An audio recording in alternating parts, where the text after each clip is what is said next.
Performance Monitor is actually a collection of tools. So it's not just one thing. When you open it, the name of this console is Performance Monitor, but in the console are other tools. Performance Monitor itself is real-time monitoring. It allows you to choose counters, and then you can just view those counters here through this 0 to 100% graph. So you can see in this example, there is a percent disk time, average disk queue length, percent processor time, just various colored coded counters that are running. But that is in real time. The other part of this is data collector sets here.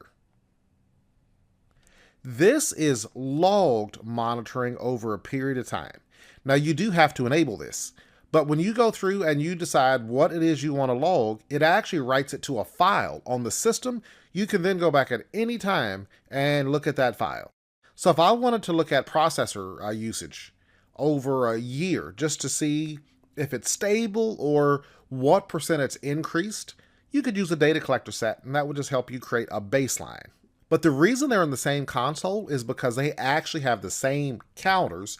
One is just real time while you're looking in the view, the other is logged to a file.